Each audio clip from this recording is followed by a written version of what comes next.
masuk kepada kalimat selanjutnya, ghairil maghdubi alaihim waladdallin, sebelum masuk ke sana, maka saya ingin sempurnakan dulu dengan satu kalimat. Jika sudah semua itu kita siapkan, model petunjuk dari Nabi, turunkan dari kalangan siddiqin. Siddiqin itu sederhana, setiap Anda baca Quran, yakini, amalkan. Siddiqin tuh, misal saya mau baca dulu nih, saya pengen jadi orang ikhlas, baca Al-Ikhlas. Misal, qul huwallahu ahad, Allahus samad, lam yalid walam yakul lahu. Lihat terjemahannya, lihat keterangannya, yakini itu, jangan ragu, dan praktekkan dalam hidup. Qul huwallahu ahad, katakan hanya Allah yang esa. Sudah, berarti jangan katakan yang lain-lain. Komit dengan tauhid itu, komit dengan keislaman kita, jaga betul dengan baik. Allahus samad, Allah tempat bergantung, serahkan semua urusan kepada Allah. Ada masalah, minta sama Allah, berdoa. Sakit, berdoa sama Allah. Punya persoalan, gantungkan diri kepada Allah. Ikhtiar. Itu ketika kita amalkan seperti itu, baru begitu saja, itu langsung turun sebuah keterangan dari Nabi Sallallahu Alaihi Wasallam. Jika Anda mampu mengamalkan satu surah ini saja, ini rahasia. Ya. Ini rahasia. Ada seorang sahabat, hadisnya sahih, dikutip kemudian oleh Sayyid Qutb juga dalam kitabnya Al-Aqaid Al-Islamiyah. Syekh Muhammad Nasruddin Al-Albani pun mensahihkan hadis ini. Ketika Nabi selesai kemudian menunaikan salat, terdengar seseorang berdoa. Perhatikan doanya. Doanya menggunakan pembuka surat Al-Ikhlas. Saking yakinnya Siddiq dengan ayat ini, dan dia mengamalkan kandungan isi surahnya, dia membuka doanya dengan surah ini. Saking yakinnya dengan surah ini. Perhatikan kalimatnya. Allahumma ushhidu bi annaka antal ahadus samad, alladzi lam yalid wa lam yulad wa lam yakul lahu kufuwan ahad. Allahumma inni as'aluka an taghfira liyya. Hadisnya sahih. Kata orang ini, ya Allah, saya menyaksikan, meyakini ya Allah, bahwa hanya Engkau satu-satunya Tuhan yang layak dipertuhankan dan disembah. Aku meyakini bahwa satu-satunya Engkau adalah Tuhan yang menjadi tumpuan dalam setiap permohonan. Engkau tidak beranak dan tidak diperanakan, dan tidak ada sekutu bagimu. Aku nggak minta banyak ya Allah, aku hanya mohon ampuni dosa-dosaku.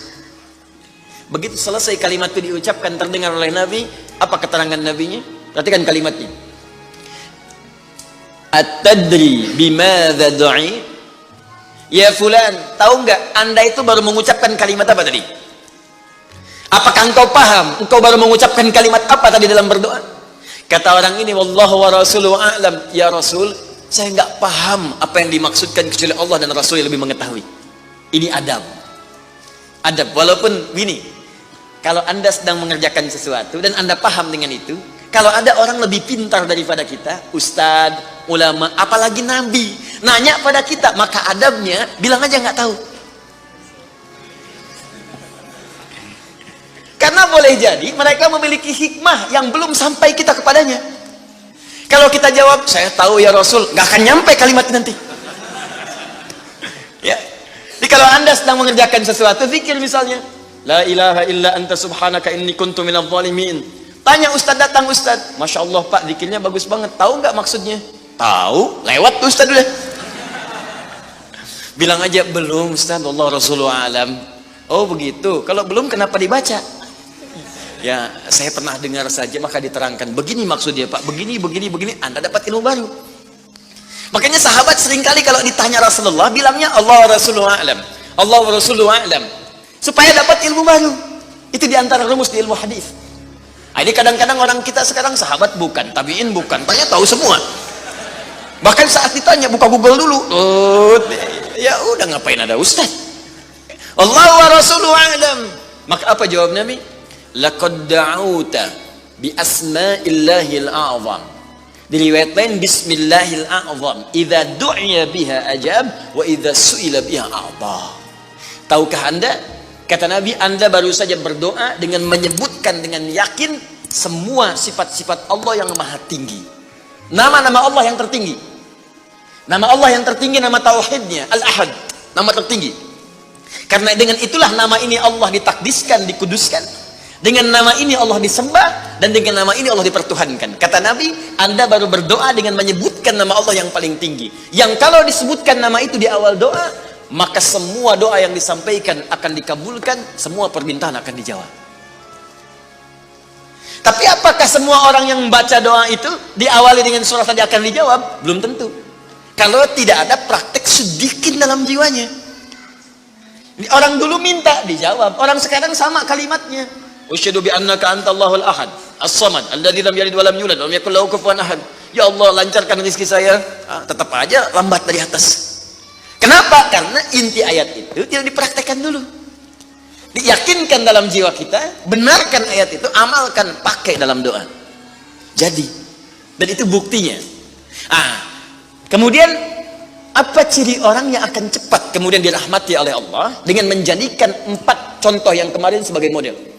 Nabi, Siddiqin, Syuhada, satu lagi Salihin, orang yang mengumpulkan amal soleh. Ingat, semua Bapak Ibu sekalian, ingat kalimat ini. Saya perlambat sedikit. Bonus yang Allah berikan kepada orang yang menjadikan 4 ini sebagai model dalam kehidupan, bonus cepatnya, maka amalan yang ia kerjakan akan mempermudah doa dia dikabulkan. Tadi saya contohkan Siddiqin kan. Syuhada nggak usah ditanya, orang-orang para syuhada itu bahkan sebelum wafatnya diberikan jalan-jalan kemudahan oleh Allah. Bahkan sebelum wafat kalau benar syahidnya, itu banyak doanya yang dikabulkan. Bukankah para ulama bagian dari mujahid fisabilillah? Berapa banyak para ulama yang mengangkat tangannya dikabulkan? Imam Ahmad bin Hanbal pernah lewat, kemudian ada seorang mengatakan, "Syekh, anak saya sakit, tolong doa kepada Allah." Kata Imam Ahmad, "Kamu ini doa-doa sendiri," katanya. Imam Ahmad ingin mengajarkan, kamu kan masih punya lisan, kamu masih punya kemudian kekuatan, minta dulu sama Allah supaya ada ikhtiar. Orang itu tiba-tiba pulang, ya dengan perasaan dia agak kecewa karena Imam Ahmad tidak mendoakannya. Ternyata ketika dia pulang, Imam Ahmad berdoa kepada Allah, "Ya Allah, sembuhkan anak si fulan itu." Pulang, anaknya sembuh. Allahu Akbar.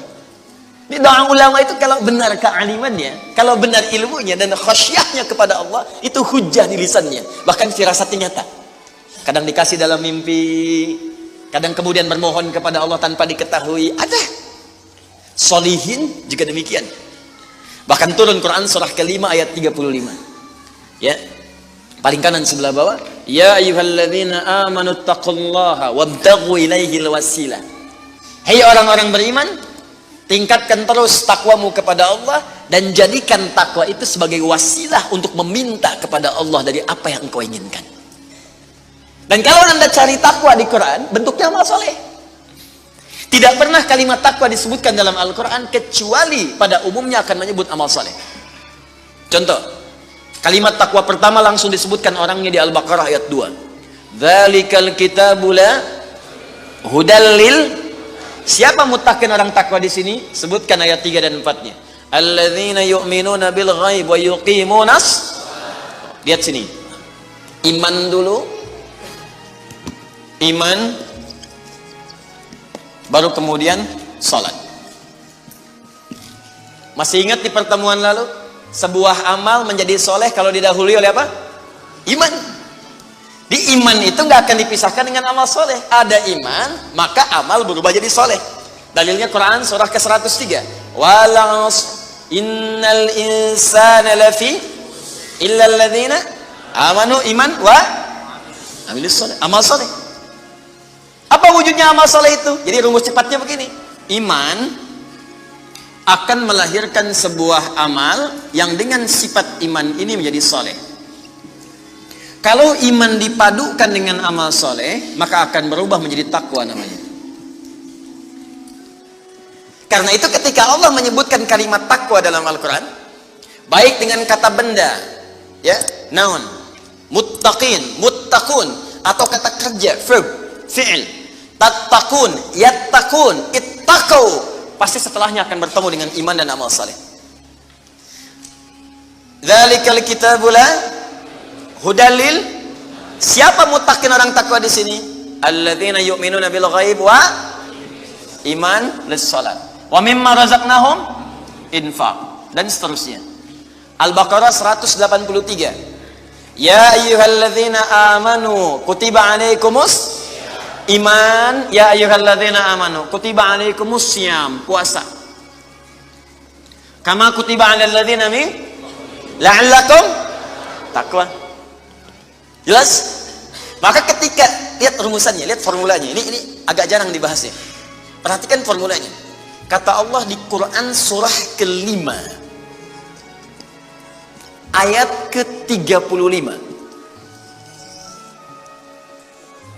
Ya ayyuhalladzina amanu.